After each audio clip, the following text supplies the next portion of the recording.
Gadis ini hanya tidur siang selama 30 menit. Bahwa orang-orang di seluruh dunia telah menghilang. Dia mengendarai sepedanya keluar dan melihat bahwa jalanan masih sangat normal. Tapi tidak ada satu orang pun. Jalan yang dulunya sangat sibuk sekarang sangat sepi. Tiba-tiba dia mendengar anjing menggonggong. Aneh, anjing ini terlihat seperti sedang bermain dengan sesuatu. Gadis ini melempar sepeda. Kemudian lari ke jembatan untuk melihat. Di jalan raya sekarang, hanya ada beberapa mobil tak bergerak di kedua sisi jalur. Seluruh dunia anehnya sepi. Gadis itu terus memeriksa. Dia ingin pergi ke rumah sakit. Karena kakaknya mengalami kecelakaan dan berada di unit perawatan intensif. Tapi dia hanya melihat ranjang rumah sakit yang kosong. Adiknya juga tidak ada di sini. Gadis itu menjadi gila. Apa yang salah dengan dunia ini? Dia tidak bisa mempercayainya dan bergegas keluar. Melihat pemandangan seperti akhir dunia. Semua orang sepertinya telah menguap. Dia sangat takut. Dia pergi ke tempat yang dulunya paling ramai. Dia berteriak dengan panik berlari cepat. Tidak pernah berhenti mencari. Di dalam gedung. Di jembatan.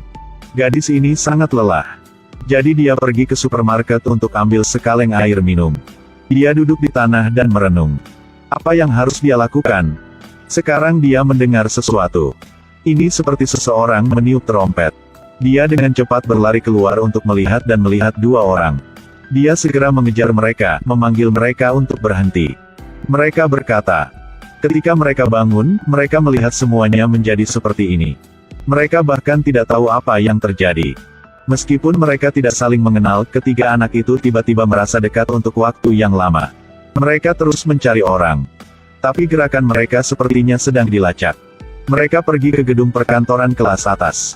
Kemudian menemukan sepasang kaki.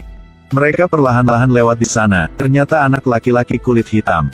Bocah hitam ini sangat aneh. Dia pergi sendirian. Mereka harus naik sepeda untuk melanjutkan pencarian. Cari dari pagi sampai malam. Tapi kenapa lampu jalan begitu terang? Mereka mengikuti. Di atas tiba-tiba muncul tanda SOS minta tolong.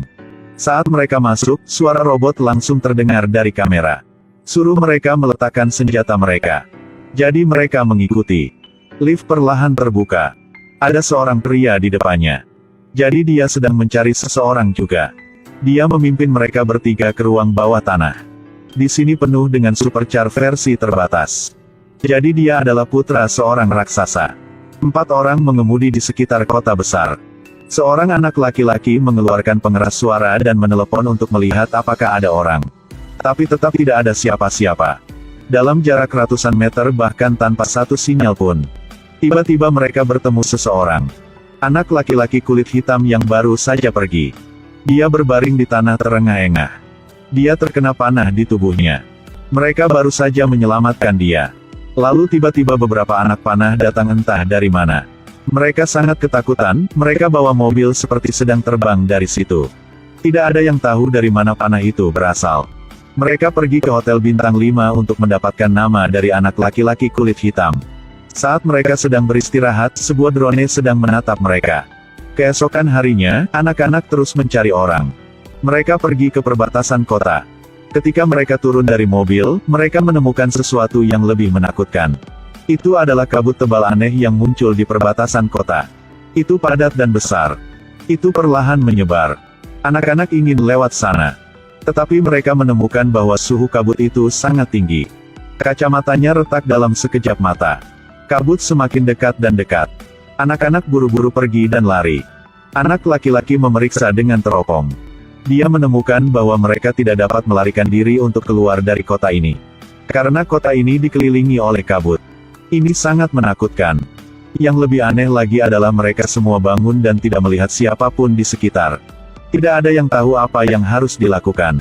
Mereka harus bersembunyi di pusat kota terlebih dahulu. Tapi waktu tidak menunggu siapapun. Kendaraan lapis baja yang kokoh tiba-tiba muncul di jalan. Adalah anak-anak. Mereka memutuskan untuk mengambil inisiatif untuk melewati kabut. Mari kita lihat apa yang ada di baliknya. Mereka berhenti di depan kabut dan menatapnya. Mereka pakai masker. Pergeseran tuas. Menentukan arah. Bersiap untuk berangkat. Tiba-tiba, sebuah suara menarik perhatian mereka. Itu berasal dari telegraf. Mendengarkan nadanya, lawannya adalah seorang pria militer. Katakan pada mereka untuk tidak melewati kabut. Karena 24 jam kemudian mereka akan datang menjemputnya. Akhirnya terselamatkan. Mereka sangat senang. Malam itu, mereka menemukan hotel untuk menginap. Mereka minum bersama untuk merayakannya. Ketika mereka tertidur lelap, tidak ada yang tahu ada drone yang mengawasi mereka. Gadis itu mendengar suara itu dan pergi keluar untuk memeriksa. Tiba-tiba seorang pria bertopeng dengan pisau berlari ke arahnya. Tapi sekarang senjatanya masih dibongkar. Dia buru-buru berlari ke ruangan lain. Ketika dia dengan cepat menutup pintu, dia menikam pisau melalui pintu. Dia mengunci pintu. Lalu muat ulang. Setiap pisau menusuk melalui pintu. Dia dengan panik berteriak. Tiba-tiba tidak ada lagi suara. Di luar pintu terdengar suara seorang teman kulit hitam. Keduanya berlari keluar dan menemukan pria bertopeng itu melarikan diri. Aneh, siapa orang itu? Mengapa Anda ingin membunuh mereka? Kecepatan kabut sangat cepat. Keesokan paginya menutupi lebih dari setengah kota. Tepat ketika mereka hendak pergi, mereka menemukan bahwa gadis kulit putih itu tidak bisa ditemukan. Sudah mencari tetapi masih tidak dapat menemukannya. Tiba-tiba sebuah drone muncul di depan mereka. Itu memberitahu mereka lokasi gadis kulit putih itu. Dan menyuruh mereka mengikutinya ke pabrik yang ditinggalkan. Tetapi hanya membiarkan salah satu dari mereka masuk ke dalam. Bocah hitam itu dengan berani berdiri. Tapi kamu sudah lama pergi dan masih belum kembali. Dia tidak bisa menunggu lagi. Ambil pistol dan masuk ke dalam. Dia menemukannya. Dia ditikam dan diikat. Dia tidak lagi bernafas. Tiba-tiba pria bertopeng itu muncul dan meremas tenggorokannya. Dia tidak akan bisa bertahan lagi. Untungnya dia jatuh. Itu adalah anak laki-laki yang datang untuk membantu. Mereka melepas topengnya dan mengikatnya. Tapi tidak peduli bagaimana dia ditanya, dia tidak mengatakan apa-apa. Bocah itu mengetahui bahwa dia memiliki cacat intelektual. Dan sinyal militer dari sebelumnya juga sengaja dipalsukan. Ini semakin aneh. Siapa orang di balik ini? Pada saat ini, sebuah ledakan terdengar. Kabut perlahan mendekati mereka. Kecepatan jalannya jauh lebih cepat. Kota telah dikepung. Mereka pergi ke pusat kota. 5 anak ini tidak tahu mereka sudah mati. Tetapi sebelum mereka meninggal, mereka membawa keyakinan dan aspirasi mereka untuk seumur hidup. Ada penyesalan dalam hidup. Di bawah kincir ria, mereka melihat seorang anak laki-laki berpakaian putih menggoda orang lain. Anak laki-laki itu mengunci seorang gadis kecil di dalam kotak. Biarkan gadis itu mengaku. Tapi dia tidak tahu apa yang dia lakukan salah. Dan anak laki-laki berbaju putih itu adalah pembunuh di balik itu semua. Seperti yang diharapkan gadis kulit putih di penjara di sini. Dan di sebelahnya adalah pembunuhnya. Si pembunuh turunkan gadis itu. Anak-anak bergegas. Gadis itu bertanya kepada si pembunuh apa yang terjadi pada dunia ini.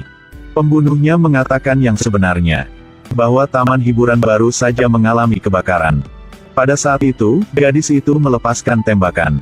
Pembunuhnya telah jatuh. Aneh, lehernya dipukul tapi dia tidak mati. Dia mengeluarkan selembar kertas. Gadis itu tampak seperti dia mengerti sesuatu. Dia mulai mengingat masa lalu. Jadi beberapa hari yang lalu, dia pergi ke taman hiburan ini.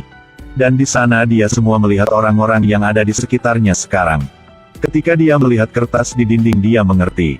Beberapa hari yang lalu saya dan mereka berdua mati dalam api. Asap tebal semakin dekat dan dekat sekarang.